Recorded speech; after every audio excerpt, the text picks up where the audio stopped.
Hello, it's us. Are we live? Do we exist? I'm not seeing it yet. Oh, for fuck's sake. Oh, wait. Yes, we're in. Are we actually here? Yes. Do we? Fucky McFuckles of fuckness? We are live. Fucking. Hello, Jesus Internet. Christ. Yes, have we actually? Yes, it's summer live now. For fuck's Yes, oh, it's God. showing now. We were about ready to give up and go home. Oh, and there's somebody watching, right? Okay. That's our review. Bye, folks. Nice to see you. Thank you.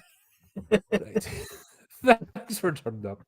Shall I read out the bit for the fifth time now? Yeah, we got this down now.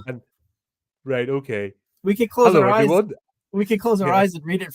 And just we've reviewed this movie about 6 times offline. We didn't know we were offline. Hello, everyone, and welcome to another horrific review, or the same one for the fucking 6th time. Chris and I are back as we look for our pots of gold and streaming connection with Leprechaun, directed by Mark Jones. An evil, sadistic internet provider goes on a killing rampage for our connection in search of his beloved streaming. I am just making shit up now. Right, we're talking about Leprechaun. Yes, It's the movie first one that deserved better. This one's going in the blooper reel, but no, the movie was much better than the stream connection. But $1 million budget, 8.6 million, like you mentioned, at the box office. That is a return on investment, and you can see why this got sequels. And they stretched that budget immensely because it did not feel contained. They were not in a cabin in the woods the whole movie. It felt, like they traveled to different locales and everything like that. And they really did a great job with that budget because it did not feel like a $1 million movie. Yeah, very enjoyable. Yeah, a lot of fun.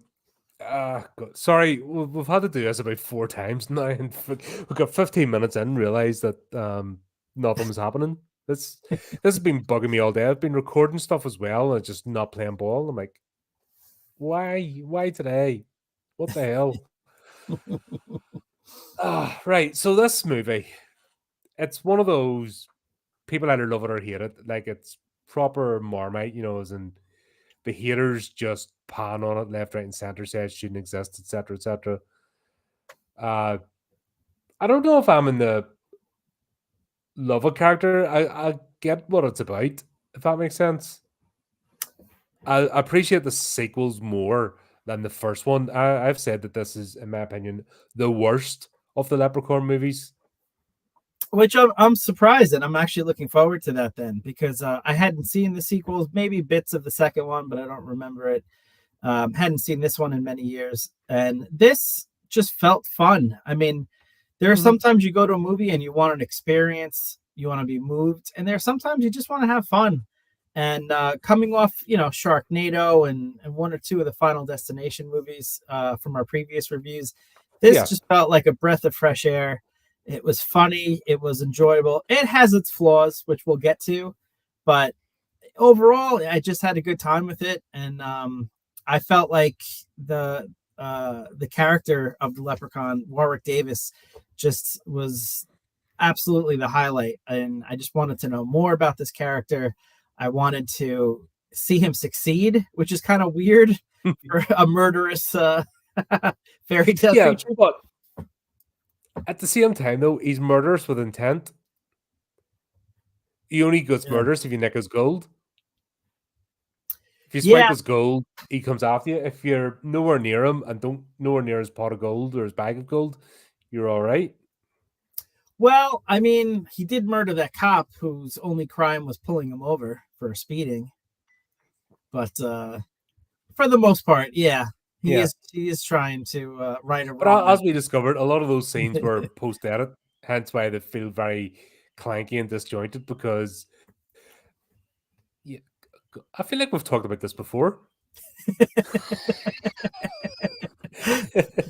Yes, folks, it's going to be one of these reviews. Fucking hell.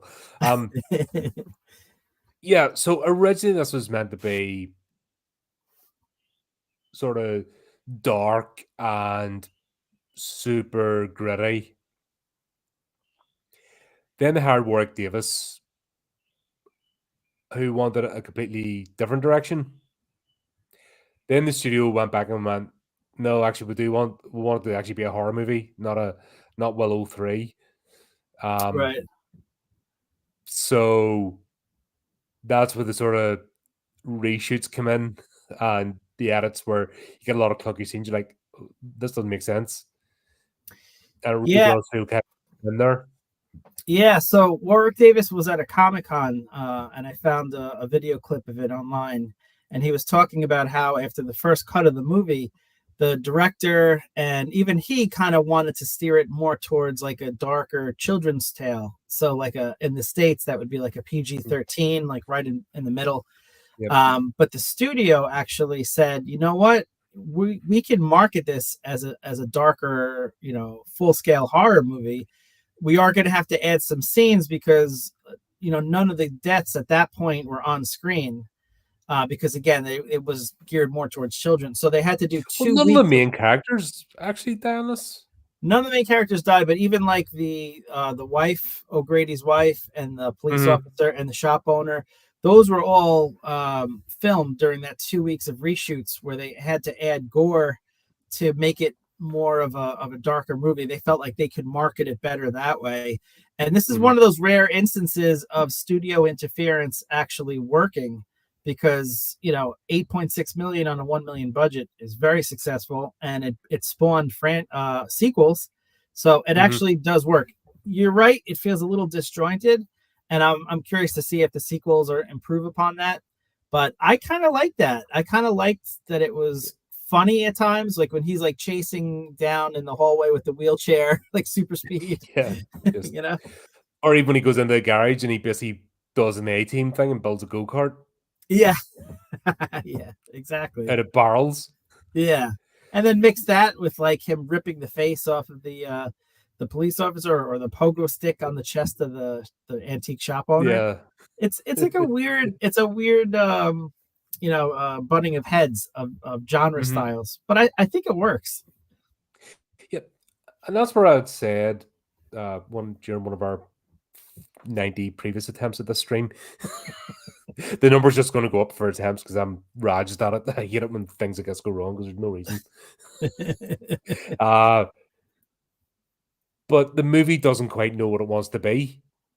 That's the thing. You get that feeling through it. It doesn't know what it wants to be. And that's why I said it's the worst of the franchise, because after this movie and the success of it, and they realize that they just go with the patter. Yeah. You know what I mean? From 2 onwards, they just go with it. This is a horror franchise. It's a comedy horror. We're just going to go with it. And it becomes self-aware then, if that makes sense. Yeah, I'm anxious to see those and to see how it improves upon it.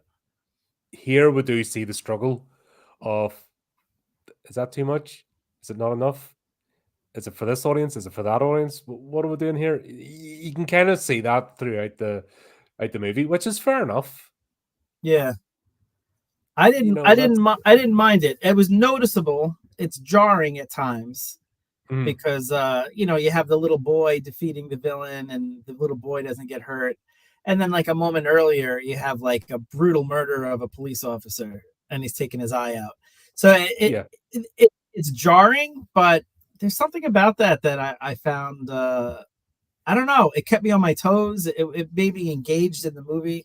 I didn't know what was going to happen. Chaotic factor. Chaotic, yeah. It didn't feel like this was made in 1993, released in 1993, but it's an 80s movie. It's a whole 80s theme. Like it's going with all the 80s tropes. If this was made in 1985, you wouldn't have noticed the difference. 100%. I actually thought for a second it might have been filmed in the 80s, like 88, 89, and then released in 93. But no, it was filmed in the 90s, but you're right. It definitely felt like 80s, and that's a good thing. Like we may have spoke about offline. There was, like you said, the 80s is the classic era of horror movies, which I stole your line this time. That's all good. That's we are a team at the end of the day, so I'm not gonna flip's sake. I'm just glad we're here. Just happy to be here. Yeah, exactly. Yeah, but the beginning of this movie just reeks of plastic patty. Like, no doubt about it. This is what Americans think of the Emerald Isle, without a doubt. Who've never been there or never left their state or their postcode. Yeah, there was every Those negative two. Irish stereotype in the book was crammed into this movie, from the eating of the Lucky Charm cereal to the Aussie That's an yelling at his American. kid. That's once again, that's a dumb Yankinism. That's an American thing. Fucking those things don't exist. I think I they've know. been imported now, but they don't sell. It's like that. No. Yeah, but what I love though about Irish people as a demographic is they're the least offended group of any group of people. I absolutely love that. Like you never see them like going online to complain, like, oh, they said this, they said that we drink a lot, or they say this, like they joke with it, they bring you into the joke. I am absolutely fucking sick of these Irish stereotypes. And as soon as I finish this drink, I'm punching someone.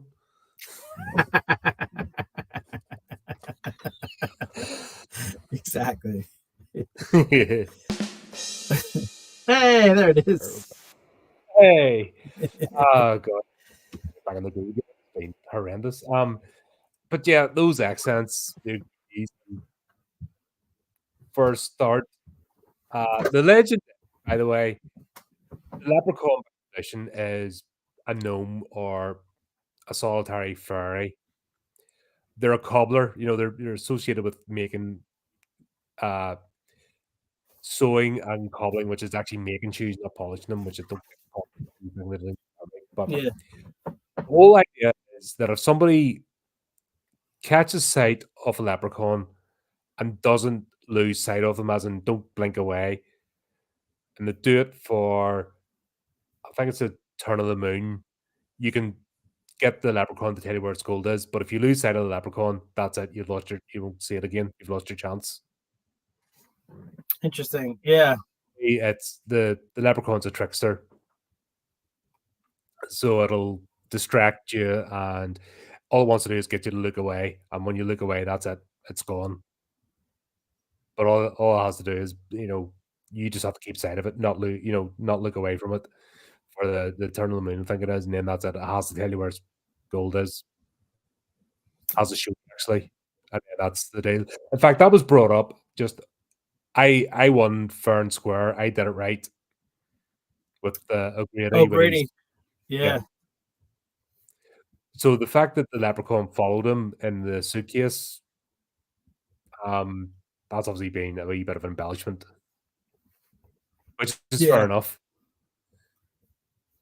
for sure. Yeah. Yeah. Yeah. I like that aspect too. I was doing some research a little bit, and I saw that I think it's McNally in the late 1800s was the one that's really responsible for creating the modern theme of the leprechaun. But it actually, this movie actually has a lot of similarities to that, because it is supposed to be a mischievous, dark fairy creature. It's not supposed to be this happy-go-lucky thing on the box of cereal, and this is like closer to the original. That's actually what it looks like. It's Yeah. the ugly face and the warts and like the old crone witch sort of thing. But it's not a.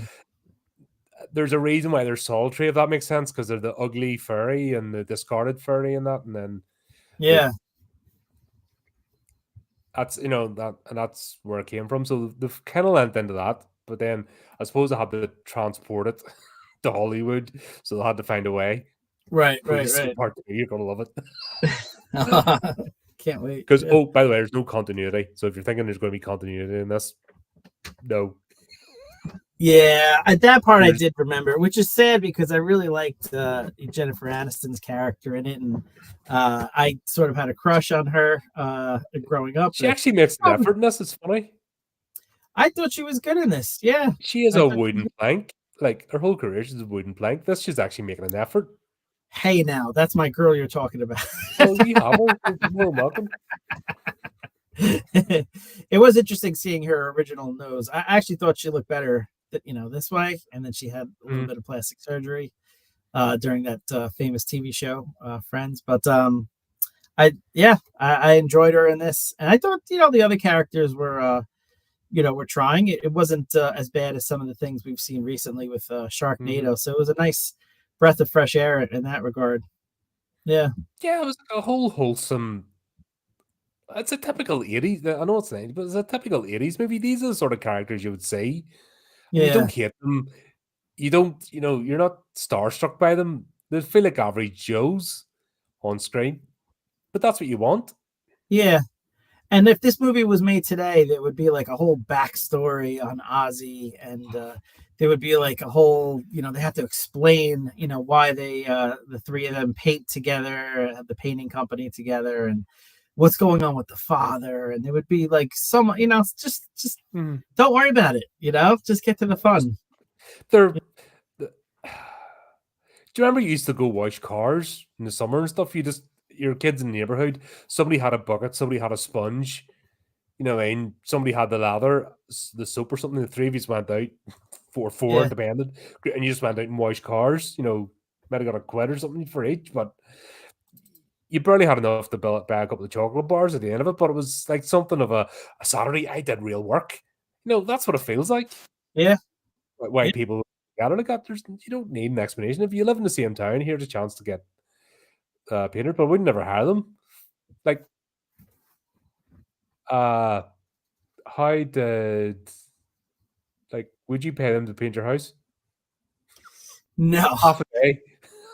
Got me three boards. They got more paint on themselves than actually on the house itself.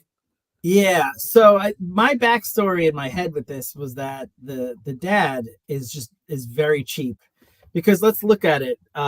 He like gets upset when when the daughter talks about going to an expensive hotel. He seems to Mm, be like offended by this. He hires what's obviously the cheapest, team of painters that are, inept, that can't do anything right. He yep. buys a house sight unseen. It was probably on the market for 10 years, because O'Grady was in the nursing home for 10 years. So it's probably on Yep. the market for like 8 to 10 years. He buys the house sight unseen. So in my head, the dad is just, cheap. Maybe he's like broke from like the divorce. It's Hmm. obviously that the daughter has access to money. Probably the wife is getting all his alimony. And the dad is just cheap. That's the only way I could explain why that painting trio was there. Yeah, or just the locale as well. They are in the middle of nowhere, so Yeah, this is all he could afford, and yeah, yeah. yeah, I love that trope though. I think I've mentioned it before, especially in horror movies. Let's buy a random house and move everybody out there with no prep, or like not even getting people in to clear the place out. Like removal guys just turn up and that's it. it does happen in the states. A lot of times it's people who are trying to flip the house. They're trying to buy it, Mm, renovate it, and flip it. But there are sales all the time, foreclosures and things like that, where the bank doesn't want to get into a situation where you go to buy the house and then you say, "Well, this needs to be fixed. This needs to be fixed." They're like, "No, the bank, if it's like a foreclosure, let's say, they need to get rid of the house as soon as possible." So they hmm. list it at a very low price, and they say, "Sight unseen, you got to close within 30 days. We got to get rid of this off our books as quick as Yeah. possible." It does happen. I know it seems to happen in every horror We movie. don't have that in the UK. Buying a house is the most stressful thing you can do. Through all the loopholes and inspections and flipping certificates and Yeah, yeah, it's horrendous. Oh, we are really online this time. Look, there's Michael. yeah. Yeah, we're actually oh god. Never seen Good it. to see you, Michael. Thanks for hanging Yeah, in with us. Jennifer Aniston is really unrecognizable in this. To the point, what I Yeah, mean? If you didn't know who she was or didn't see her name, you wouldn't peg her. And the fact that she's actually trying to act. No, I mean, yeah. she's actually trying in this movie. I remember seeing this in '93 and having a crush then, Mhm. and I still have a crush on her. Oh, she's a good-looking Yeah, woman, no doubt about it. I'm not saying that. Just her. uh, she has. I don't know what happened to her after this movie, but like I said, in this movie she's actually trying, but Yeah, everything else she's done is like, what the hell? she's had some stinkers. Yeah, she's had some stinkers, but she's also had some funny comedy stuff too. Like she doesn't take herself Mm. too seriously. She's been in some was it Horrible Bosses was pretty funny. Never We're seen the it. Millers or something like that. Yeah. But I thought she was good. Like it's different. Like if they made this movie today, she would be more of a girl boss. And I mean, she did kick some ass in this, but they wouldn't But it have wasn't had even a. the male character. The painter guy doing all the shooting. They would have had her doing all the shooting. But he So didn't. She did some shooting too, and he got caught in a bird trap and stuff, and they all worked together. And yeah, in the end of the day, it was a weekend. So once again, that's it. Just wasn't a thing. She yeah, was a character. The only character that outshone everybody was Warwick Davis as the Leprechaun, yeah. but He everyone was. else was just normal people in a mad situation. That's what this was. Yeah, you're right. The Warwick Davis was amazing in this. If you could take a villainous creature, the bad guy, and make him endearing somehow, and you want to know more about him, I mean that's a success. That's a win-win right there. He did a great job with it. There was talk about it last year, I believe, of him wanting to do, or talking about doing it again. Here's a thing. Um, what's Warwick Davis now? He's only a couple of years. He's in his 60s. Hmm. He's either late 50s or just turning 60s.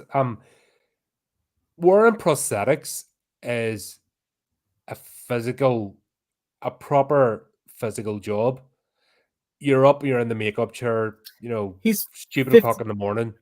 54, so he's not. 54. Oh, he's Yeah, yeah, he'd still do it. yeah. Born in 1970. Yeah, I would love to see him. Hello there. Hey, hello there.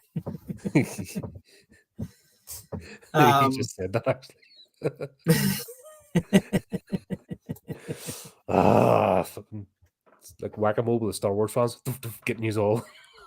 Star Wars references are a drinking game on this channel. Good. Oh dear man.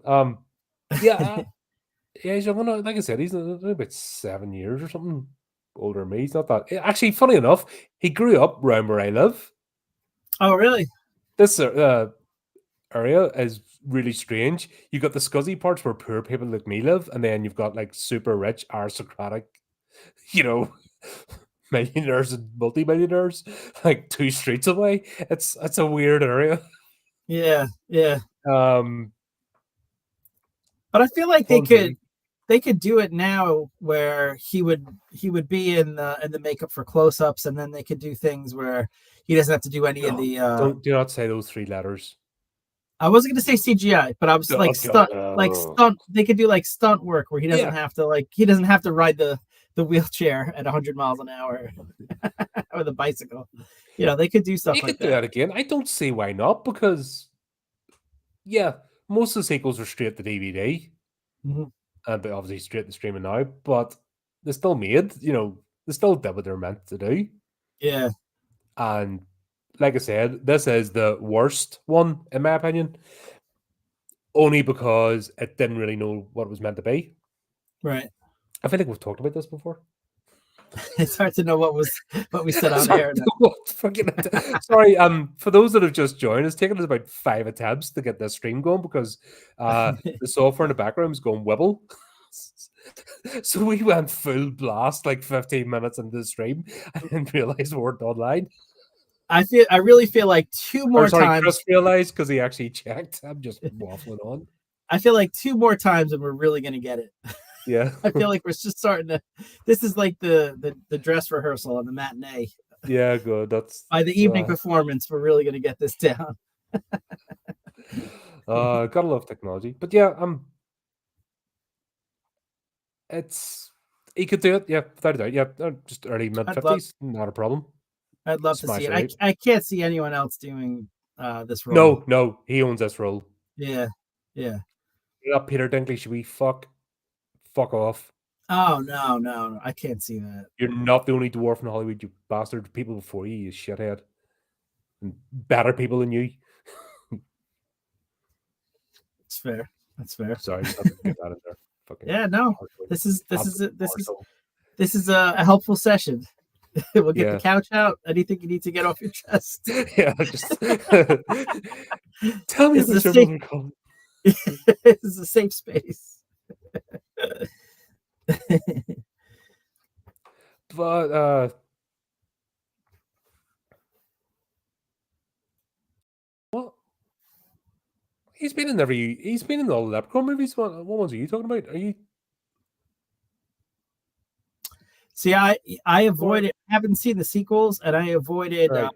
Googling anything or looking up anything besides this one because I want to be surprised. So I don't know Yeah. if he was. No, Work has played the Leprechaun. Yeah. Now there's been like we were talking about the wanting to do the dark gritty one. There was a movie that there's been quite a few movies that jumped on the bandwagon with us, Leprechaun movies, but they're not related.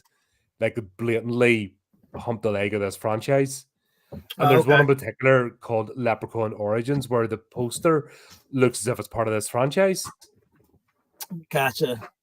And it actually was set in Ireland with a bunch of American tourists, and it was shit. They tried to do it dark and dark and grim and serious. Try to make a serious Leprechaun movie, and I was like, no. So maybe that's It didn't work. That's what Michael's talking about. Maybe? Yeah, there's been loads. There's 7 Leprechaun movies. Oh wow. And they just get more and more ridiculous and fun. As you haven't seen in the Leprechaun in the Hood or Leprechaun Back in the Hood, you're gonna love those. See, you're talking about stereotypes and just having fun with them. Yeah. Okay. Ice-T's in that. I think Ice-T's in the first one in the Hood. I think it's the 4th or 5th movie.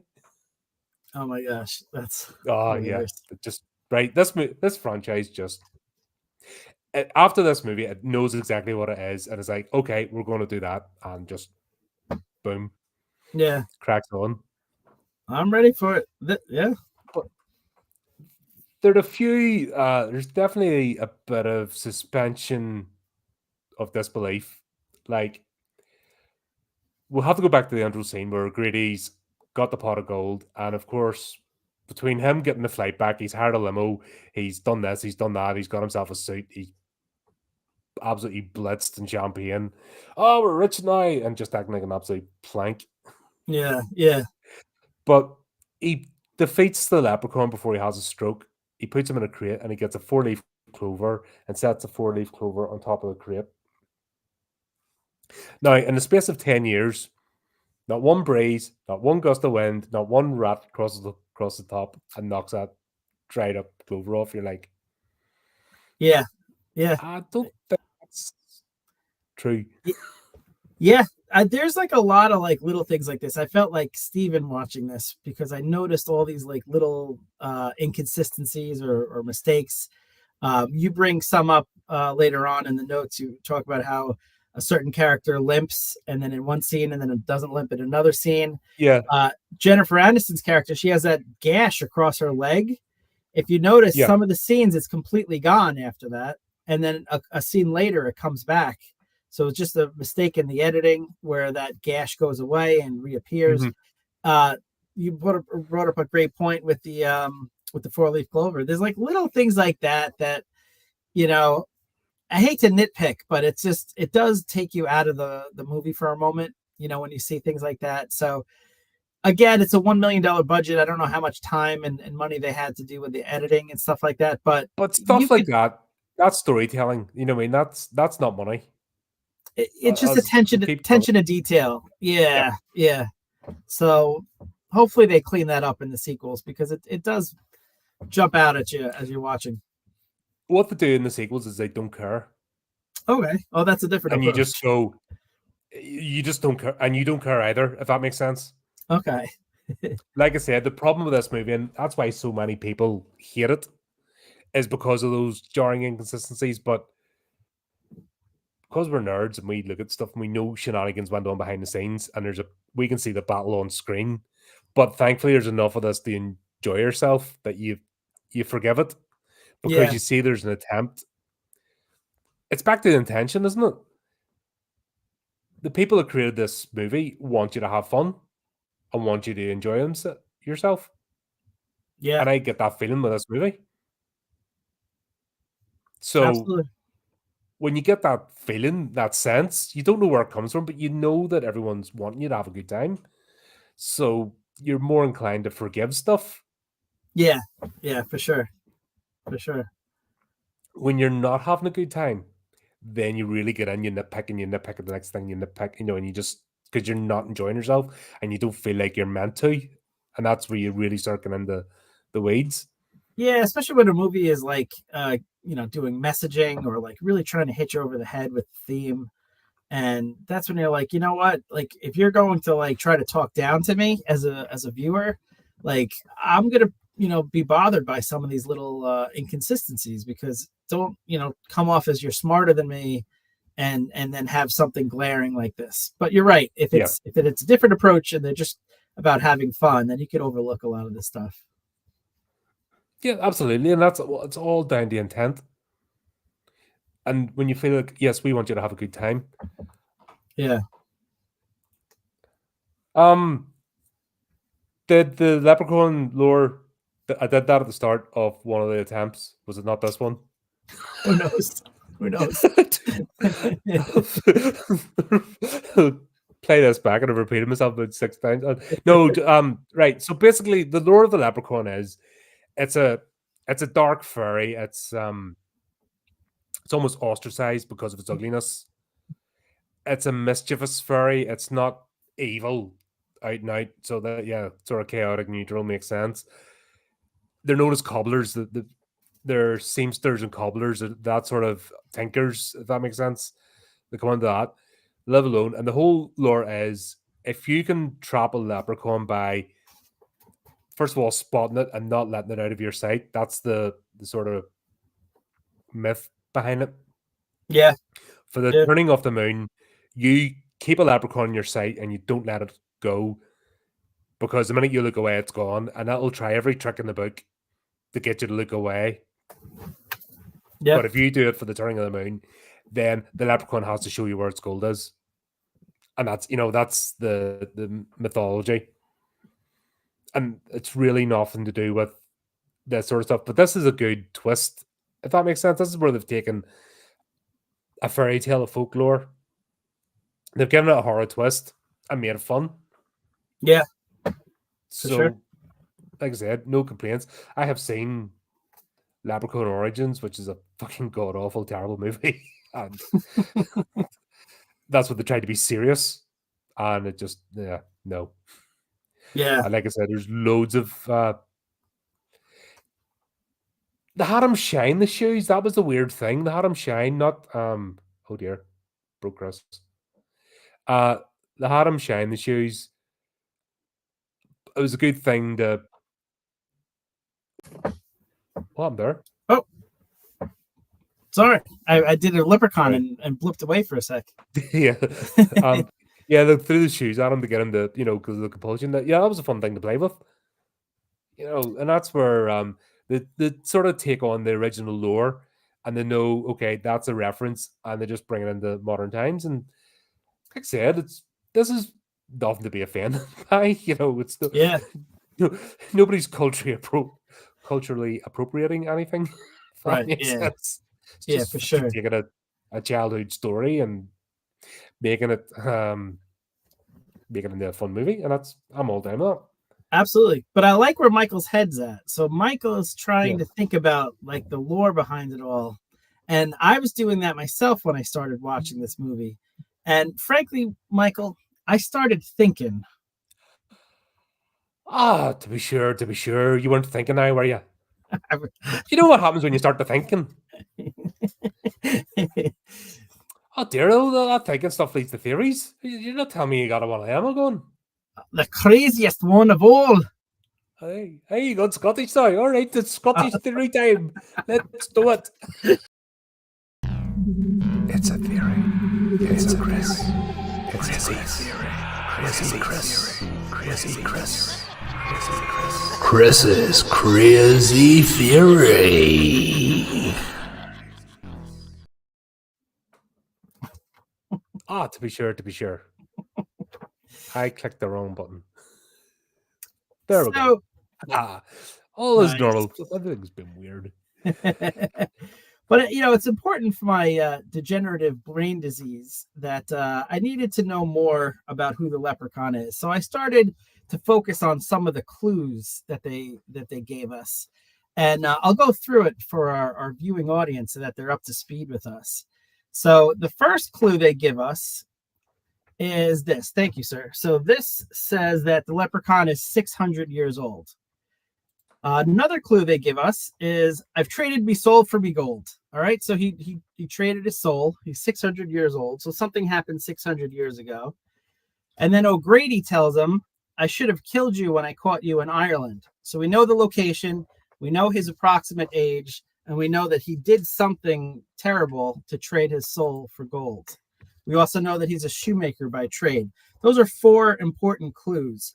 So let's think about this. What was happening in Ireland 600 years earlier? And for you, those of you playing at home, you guessed right. It's our pal, the Black Death. The Black Death, the 14th century in Ireland. It arrived in Ireland in 1348 and had a devastating impact on the island's population, killing an estimated 1/3 of Ireland's entire population. That's the opposite of a fun fact. That's a not so fun fact.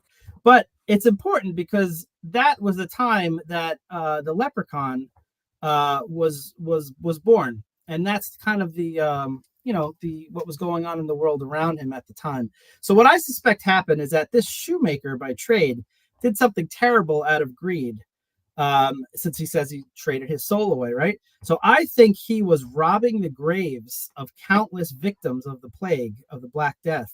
He stole their shoes, he shined them up, and he resold them for gold. And I think that he was punished for this seemingly, eternal, for seemingly eternity because of this horrible, horrendous crime of grave digging. Now, grave robbing. So that's the first part of my theory. Not crazy enough?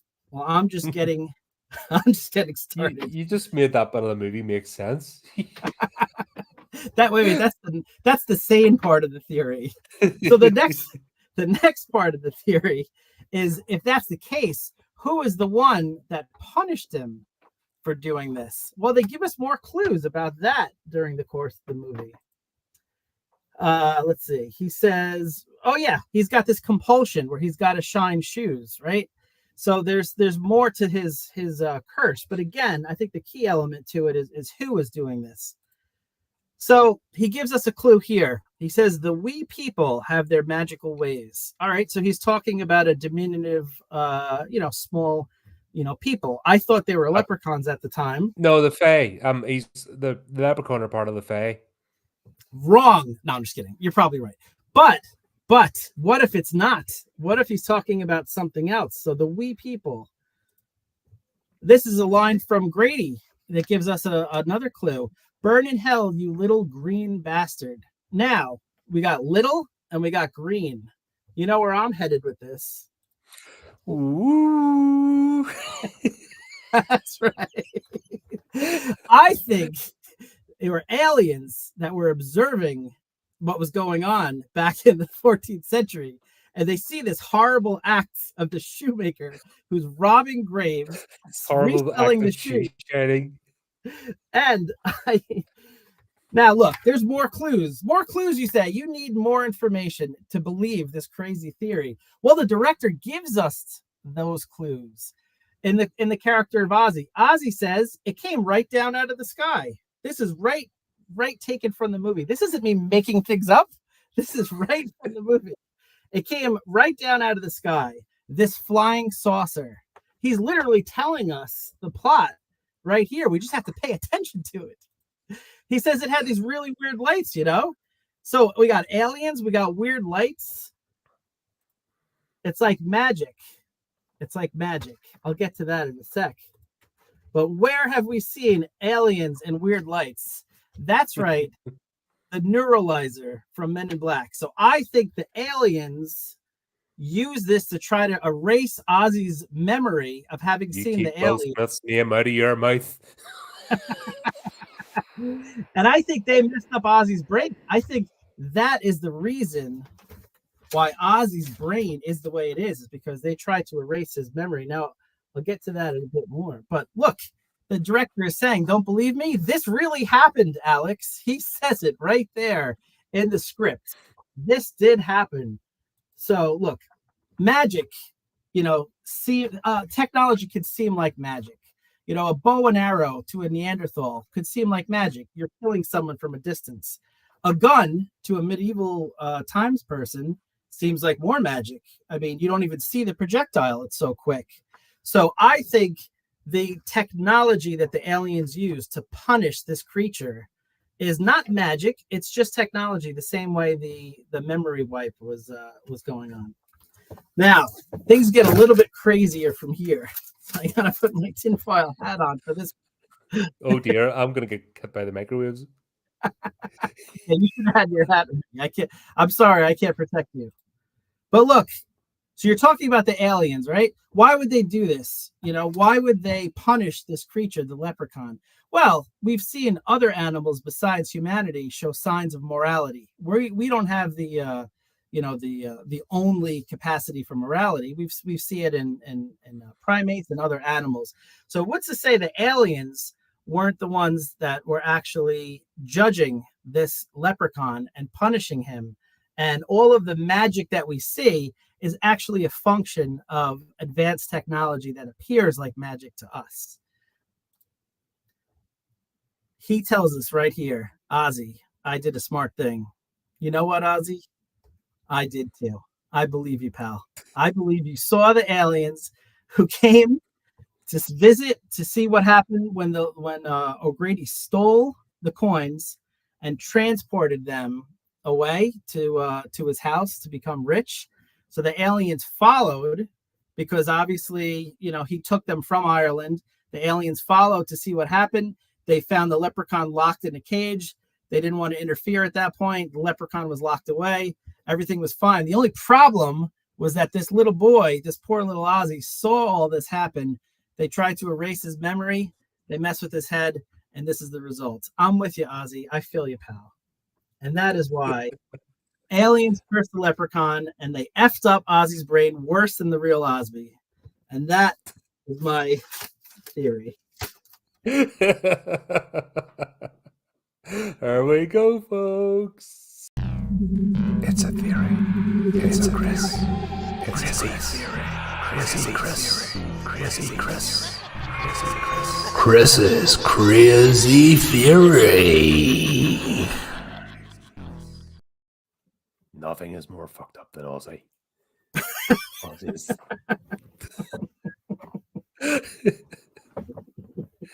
Oh man. Yeah, you kind of Hollywood should hire you, mate. There's a lot of movies need fixing. Oh dear.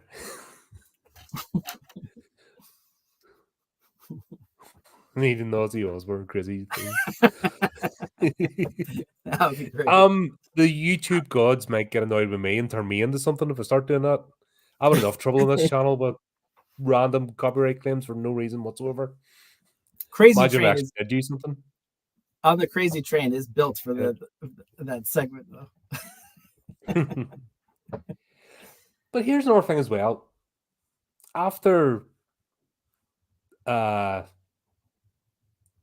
Leprechaun gets released, we then see the rainbow. And you're kind of like, if the Leprechaun just follows his own rainbow, he knows that rainbows point to his gold. This movie would have been done 10 minutes. Yeah, that's Why true. did he start arsing about? If you think about it, the Leprechaun actually lost his own gold on purpose by not just getting on with it. He chased Ozzy. He started doing oogie boogie scary stuff, knowing that it's been years and they had nothing to do with him anyway. Yeah. I found with this movie I had to try to stop thinking at certain times because there were little things that that bothered me like that. Another thing too is O'Grady. He has this money where he hires the limo. He hands out wads of cash and things like that. Like in order to get that money, he had to take the gold coins and he had to trade them in. So Yeah. that means there of the 100 gold coins, he had to at least use a couple of them already, which would have been in circulation somewhere else. Yep. They don't get into any of that. They're all 100 coins are together when they find the gold in the car. So, there's little things like that. Like I had to just stop thinking at some point, otherwise it would have been. Yeah. Because actually, what a turn of this would have been him spending the coins and the leprechaun coming back for revenge, and then all its kills would have been anyone that ever had a coin. Right. Which Yeah. I think they'll fix that with the sequels. Yeah. Funny enough. I was only going to say it would get more serious with the sequels, but they don't. I don't know what I'm talking. No, they don't. Just goes mad. It's fun. But yeah, because we had that whole thing with Ozzy eating one of the coins. That would have hurt. Yeah. No way that went down easy. Yeah. His character at times was, perfectly like lucid, and he had like good thoughts. And then other times he's swallowing coins whole. Like it was very weird. And I know I'm being silly, but I did think that there might have been something to the fact that they kept referencing the fact that he saw these things when he was young. Because I don't think he was born that way. Like I really do think something happened to him, and I was trying to relate it to what was going on with the leprechauns, and that's where the alien idea came in. But it was a weird take on that character. Like if they were trying to make him like a simpleton. It's a small town thing. It's a small town trope. That's why I said this is every 80s trope crammed into one movie. Yeah, but it wasn't consistent. Like there were times where he was perfectly intelligent. Perfectly lucid and fine. And yeah. Yeah. So it's a weird take on that. Yeah. But it's back to the limp, and the random gashes that were there or not there, scene to scene, it kind of goes, nah. But that's what I'm saying. You can see this as being butchered in the editing room. Yeah. Yeah, for sure. You can see that's been interfered with because it's always glaringly obvious as when a movie's like this, something's happened in the background. Yeah, that makes sense. Unless it was made within the last 5 years, and then you just throw all that out the window because there's no logic whatsoever. People just get their crayons out and go, me, movie, make, And studio executive goes, money, there you go. And somehow it happens. But back then, even the late 90s, the early 2000s, you had to have some sort of script and plan and storyboard. Like these things didn't get made without being storyboarded. Right, for sure. Yeah. People that process, there has to be a logical, because if you get a storyboard and it goes wibble, you're not getting your movie made. Well, like I said, you get it made now because Hollywood's full of morons. But back then, there's still some sensible people left. Yeah, and it's strange with all the different outlets you have, all the different streaming services. You think it'd be easier to get movies made now, but it feels like there's more obstacles. There's more, checkpoints and things along the way, interference. It's very rare. There's very few directors that have just carte blanche to make the movie they want. There's probably a handful. Yeah, but once that's back down to I've said this, Hollywood has become like a civil service. That's it's because they think they can print money and they don't have to earn it. It's that government worker attitude of the money will always be there, so I don't have to try. I just have to turn up and look like I'm doing the right thing. Yeah. So you look at all the extras, all the extra layers that appear of box tickers of this must be done, that must be done, which is nothing to do with productivity. They just exist and they get paid. That's what's partly wrong. Because all that interferes with having a movie where back then it was more you convinced the money people this will make you money back, and they went okay. Yeah. Yeah. But it's always been like, even when Steve and I do the classic horror, there's been examples where the studios got involved and messed about and did stupid things, and it shows in the movie, and they still do it. It's like, have we not learned not to do that Yeah. anymore? Yeah. Well, I don't think I think that's an aspect that'll never change with studios. Just too many cooks. You say Yeah. spoil the broth. I mean, I get if you're an executive, like your job is on the line, and I think you want to feel that if your job is on the line, that you have some say in the outcome. If you're going to get fired over something, you want it to be your decision. I get that, but I feel like you have to fight that instinct and understand that if you were a creative, you would be doing that. Like it's all about delegation. You have to hire the right people and then trust them to do their job. So if you're hiring a director because you like his work, you like his other movies, you have to then step off the gas and let them run the show. It's got to be difficult, but you have to do it. You have to trust, and then you'll get credit for hiring the right people. So if that's the factor, yeah. Back in the day when I used to do the corporate thing, I mean, I was hired. My purpose was change management. It was this department, this thing isn't working right. This system isn't working right. We need to move to a new one. We need someone that's in there, making the change happen. And then they fight you all the way. And you're like, you hire me as a professional to bring me in to make this thing happen. And then you dig your heels in the whole entire way. What Yeah. what the hell? It's once again, it's back down to, are you actually useful in your company? Usually the people that throw the roadblocks in are frightened of losing their jobs because they know they're extraneous. Because I usually highlight that by coming in, because an outsider comes in, oh, they've had to bring him in because we're all shit. We better make sure he can't do his job. Is that, instead of actually doing the job in the first place and fixing the things before it got to the stage where they're having to hire me in. Yeah. Do you know what I mean? And there's always going to be the larger the entity, the more the pettiness and the more the middle management fills up and the more the extra people, because that's just the nature of things. Yeah. You look at a small business, small, medium enterprise, and everybody's hands to the pump. And there's no lovely titles or that. It doesn't matter. You're part of the team and you either get stuck in or you don't. If you don't get stuck in, the thing falls apart and you're not there very long. Right.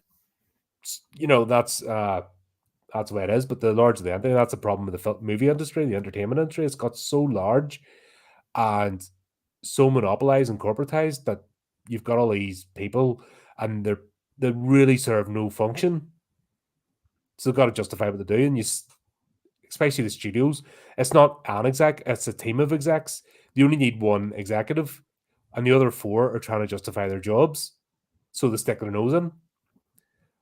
However, the people that actually, because the problem is they get away with it more times than they don't. So there's always been a balance. Enough movies make enough money that it covers the 5 mistakes they make, if that makes sense.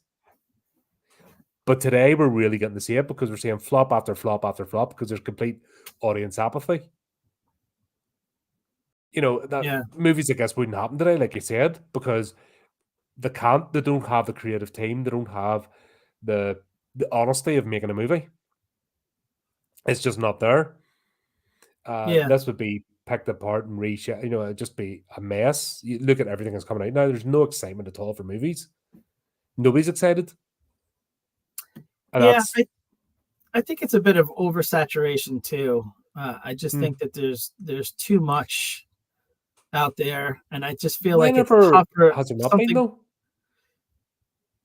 Well, I feel like I could have told you in the early 90s like what movies were coming out, and I would pick and choose the ones I was looking forward to.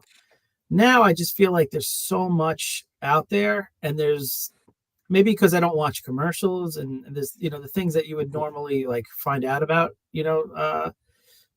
upcoming movies and stuff like that. Your channel is probably the best source of information I have, as far as upcoming horror movies anyway. But I just think that there's just so much out there. It's tough for a creative independent movie to get any any legs behind it where people Mhm. find out about it. So I think it comes down to channels like this to notify people, to try to make you aware of those Well, gems. if I was doing this 20 years ago, I wouldn't be talking about the cinema. I'd be talking about VHS and DVD releases. 30 years Yeah. ago, I'd be talking about that. I think we were talking about this before on one of the attempts to go live, but I was mentioning the video store and how the horror section was always the largest section. Right. Yeah. The romance, you know, what I mean, the popular movies that people go to the cinema to see were like one aisle in a blockbuster, for example. Even the kids stuff was a couple of shelves.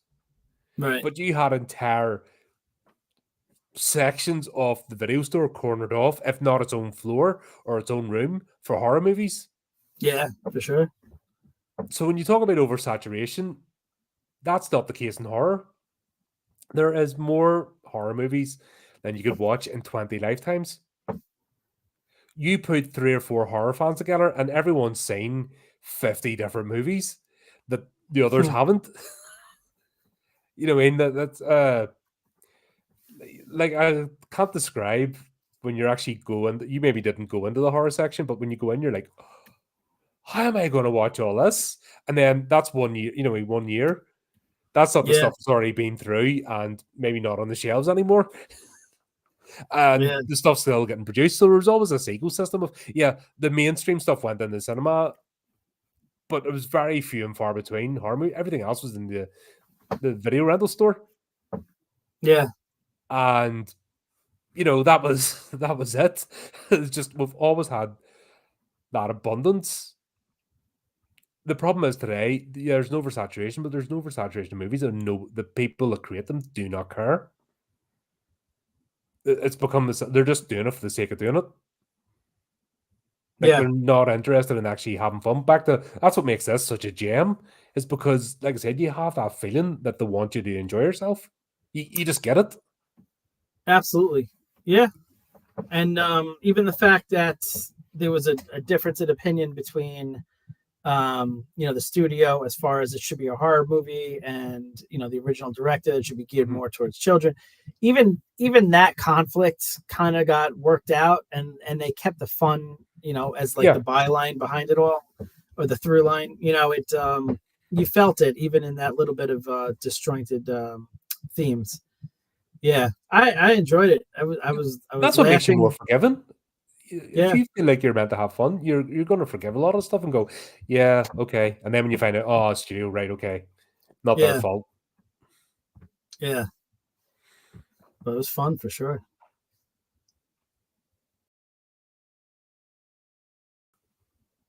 Yeah, it's happening in the video game. What they're doing is it's the equivalent of going from VHS to DVD to Blu-ray.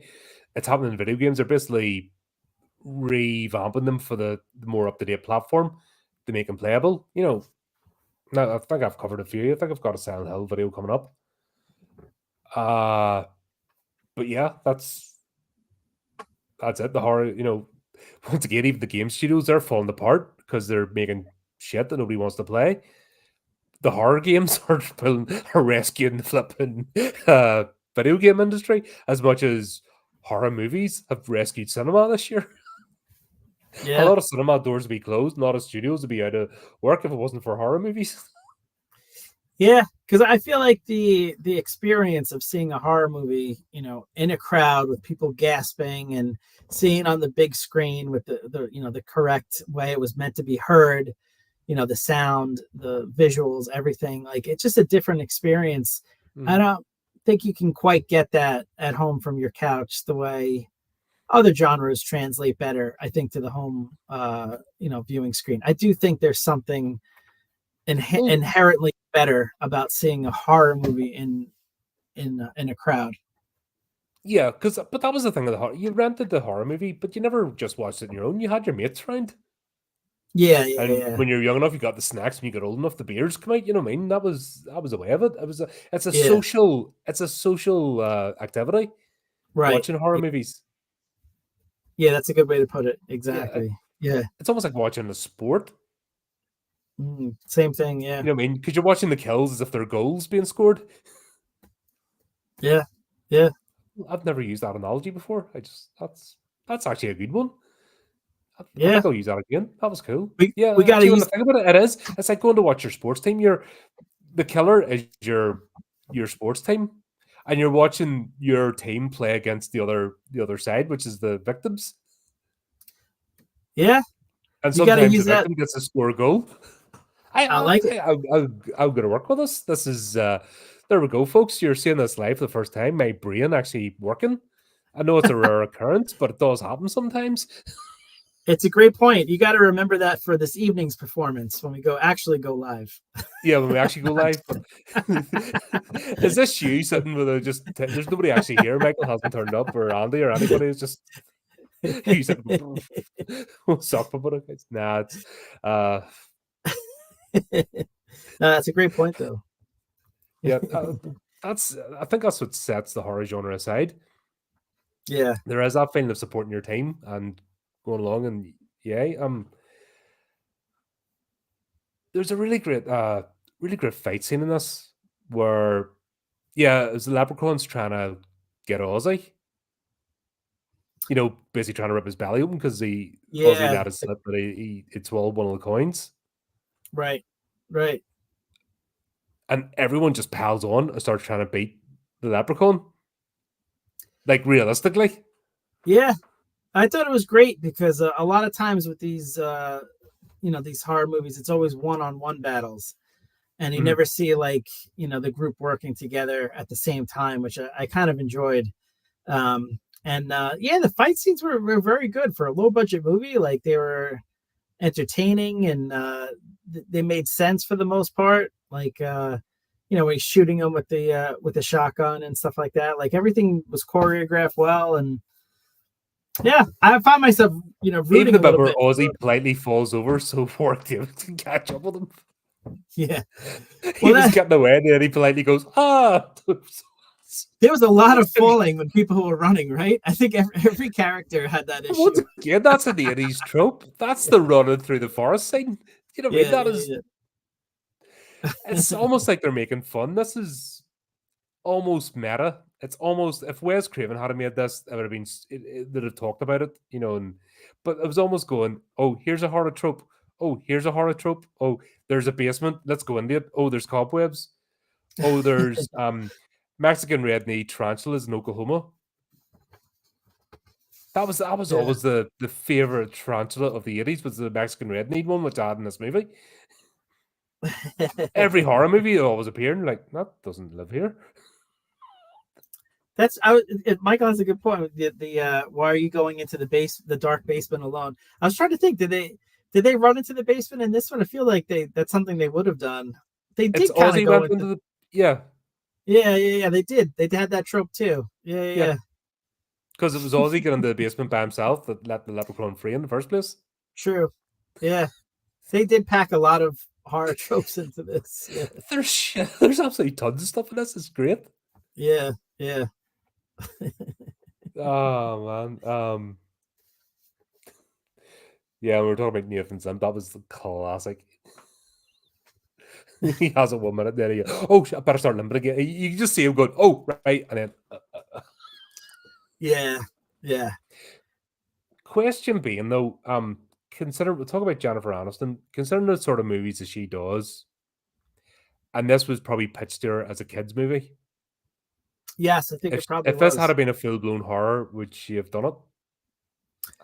So I always try to look up interviews and stuff like that. Mhm. And at this point in her career, she had only done a couple of commercials. And she was so excited to be in a movie with the guy from Willow, who was, that was not far removed from that being a huge success, that she Warwick would Davies have is a huge star. There's no if buts or maybes about it. He is absolutely. well-known actor. He's a legend. But at this point in her career, I think she absolutely would have done it. It seems Mhm. like she was desperate. She was waitressing. She would have been in a horror movie. I don't think that she knew she was going to be in the horror movie because it was kind of more of a darker children's movie when she Mhm. filmed it. And she wasn't really part of some of the reshoots that added a lot of the gory stuff. So she was probably a little shocked when she saw it in the theater. But I think she would have. I think she would have done it anyway. Yeah. don't think she ever mentions it. No, and I think it's funny because a lot of the interviews I saw where they tried to bring it up, she tries to like deflect a little bit. I don't think she enjoys Right. staying. I think it's more the fact of how she looked because she did have some work done in the late 90s. So I think she doesn't like seeing the way she looked, which I thought she looked better, just my opinion. But But once again, yeah, this is the strange thing of blaming us, the audience, for that. That's a Hollywood thing. They do it to yeah, themselves. yeah, And I've brought 100%. this up before. If I was nearly getting into a fight with Dale over it on the birthday stream. Because I talked about the plastic surgery and how it's horrible. And she's like, "What do you mean? Are you being misogynistic?" I'm like, "No." Oh, hold on a minute. It's empowering to tell someone to butcher themselves and destroy their natural looks for fashion. Yeah, Think about the message in there. yeah. No, it's the opposite of It's, misogynistic. You're saying it's that the natural look is better. I yeah. I tend Don't to let agree. people ever tell you to put a scalpel to yourself just to fucking be fashionable or, Yeah, uh, you're fading light. The movie I covered there Monday, The Substance, is all about that. yeah. It's funny because one of my best friends happens to be a plastic surgeon, but my feeling Now, is the problem. reconstructive surgery, if after night, I mean, it has a perfect function. Like, if Right. somebody has a horrible incident and they need their face rebuilt or, part of their body, reconstructive surgery is fantastic. It gives people a sense of self esteem, but to actually do that to yourself just for fashion, to fit in with a bunch of flaky people Yeah, who, like I said, watch The Substance. If you want to go into all that stuff, watch The Substance. yeah, With Demi Moore, it's only out. It's on cinemas at the moment. Um, and that really goes into all that, and that's nothing to do with us, the mere mortals who watch movies. We just want to have a good time, and yeah, that's her wanting to change herself. Nothing to do with us. yeah. My issue with it is the fact that a lot of times they're trying to get the same look. So you're taking the wonderful variety of how people look and the diversity of how people look, which I think is a strength of humanity, is that Mhm. diversity, and you're trying to conform into one particular look, the thin nose, the puffy lips, like it's just one particular look. I just don't like that homogenization. Um, I think that's the issue that I have with it more. If it, Yeah, but if yeah, go ahead. we're interesting as individuals. Right. Yeah, that Yeah. that conformity is my biggest issue with it. So I thought she looked great in this movie, and I thought she did well.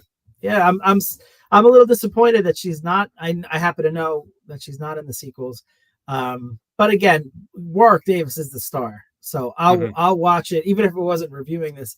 I'm interested in watching it just for him. But I did think she did well. Oh yeah. She could have had a. I know she did well, but she'd have had a fantastic career as a scream queen and a final girl. Honestly, like I've seen her in a couple of silly comedy things, and she's wasted. Hmm. I genuinely do think she's wasted. I don't know whether it's just that's the thing she's been given, but this I felt like she gave a performance.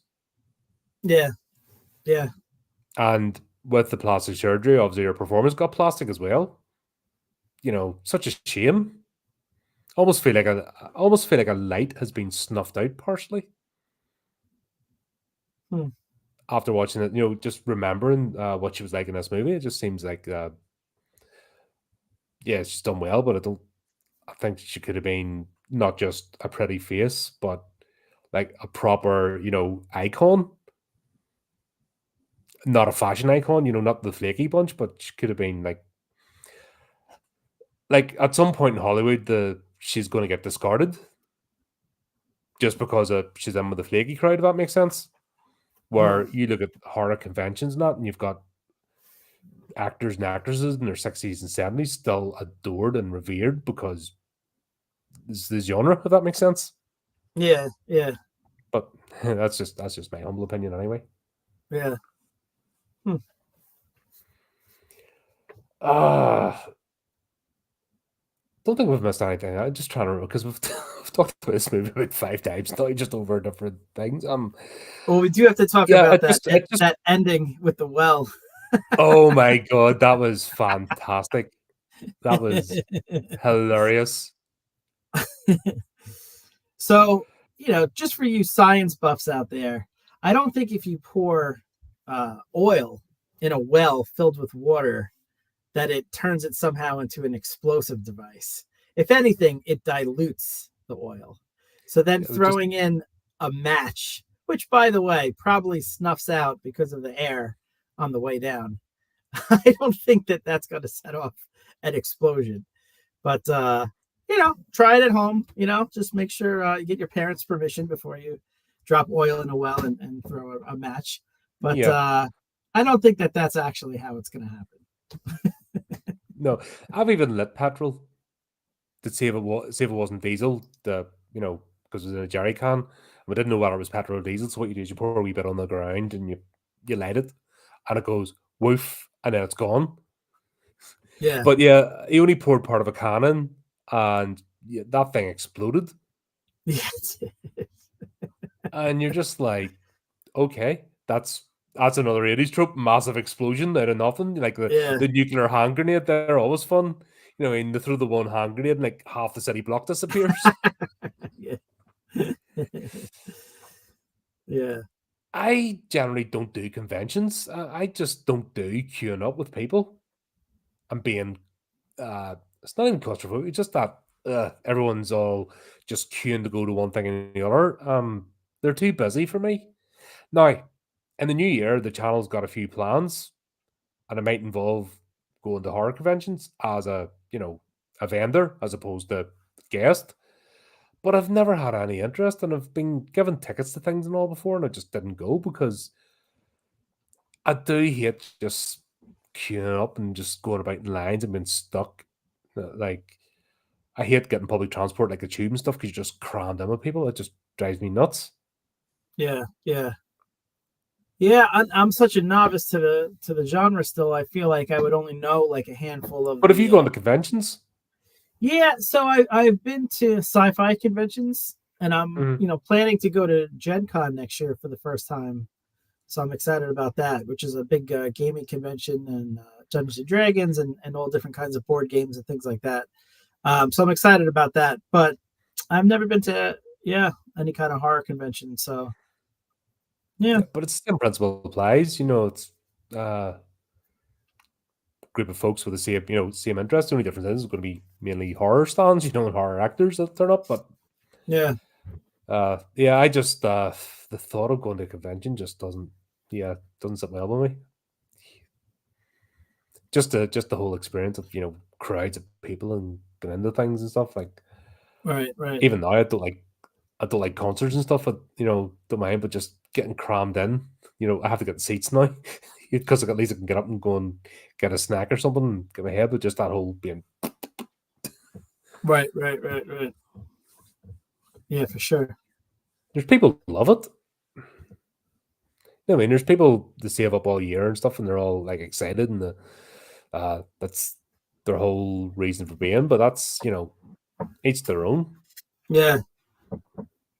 I prefer more intimate events. I've been to those. I've been to writers' things and all, where you're maybe in a small theater and there's like one writer talking, giving a talk or a small performance or something. I like those sort of things, like sort of intimate and niche. Gotcha. That's cool. And then you talk to the performers afterwards. I like that sort of stuff. But sort of mass gatherings, not a big fan. Yeah, there'd have to be someone really compelling I would want to see, like a particular actor or a particular creative person, and you'd have to like pre-plan it so that you're not just waiting in line on the one event that you wanted is closed. And but I think if you did it right and you planned it out ahead of time, there could be a beneficial aspect to it. But I would definitely prefer to go as a vendor because they don't have a purpose to be there. Yeah, you get to know you're setting up your stall, not there, and you've got your space, and get to talk to people. Yeah, Just get to for meet, us, just meet some good contacts. I could see I could see that being very beneficial. but just going Yeah. around, wandering aimlessly. It's not my thing. Yeah. I don't do queuing up. Yeah. I've Yeah. left stuff before because I had the queue. I'm like, yeah, it's not that important. See ya. I had free tickets once to Fan X and I didn't go because I was just stuff going on at the time. At the same time, I thought about it. Like, I can't just wander around or be queuing up for things. Right. And what was it? I saw, what was it? The only person even remotely interested was Dolph Lundgren. And he was only doing the photograph thing. So you turned up, get a photograph, and it's so contrived, and apparently it's in, out. I'm like, why am I going to do this? I don't do autographs, I don't do selfies. Yeah. It doesn't mean anything to me. If that makes sense. Yeah. I don't need to meet stars. So my motivation for going is just, not there. Right. Gotcha. There's- But overall, I mean, I enjoy this. If anyone hasn't seen it, or if you haven't seen it in a long time, I do recommend it. It's just fun. It's just goofy fun. And yeah, I thought there wasn't anything in it that like annoyed me or aggravated me. I was, compelled the whole time. And then when the movie ended, I was like, I had a good time. I appreciate the all the people behind it. Yeah. a lot of fun. And when you understand what's going on, you can forgive the foibles because it's, reshoots and the movie not quite knowing what it is. Yeah. Once you figure that out and what's happened, then you forgive a lot. And like I said, like Chris said, it's fun. Yeah. Nothing wrong with that. It's nice. It's nice to be smiled again talking about movies because God, we've had a rough run. All right, sure. folks. Thanks very much for everyone who turned up. I'm glad we finally got online. We will be back with Resident Evil. We're gonna be diving into that franchise. So we're going full cheese because that goes bonkers as well. Yeah, but I like that it's different enough that you'll get a nice nice little balance. a little balance. Exactly. Yeah, completely different theme because we're trying to avoid that just doing 6 or 7 movies in a row of the same type because that gets even if you're enjoying it, it gets old. So as we're mixing up. So next time. But thank you, Andy J. Thank you, Michael, and everyone who's watching this after the fact. Appreciate you guys. Yep. And all you folks that have turned up in the chat that aren't saying hello, nice to have you too. Don't be afraid to type in. We will say hello back. We don't bite much. But thanks for tuning in. And just as we say, until next time, keep updating the channel, do the typey clicky things, and remember to keep it creepy, keep it horrific.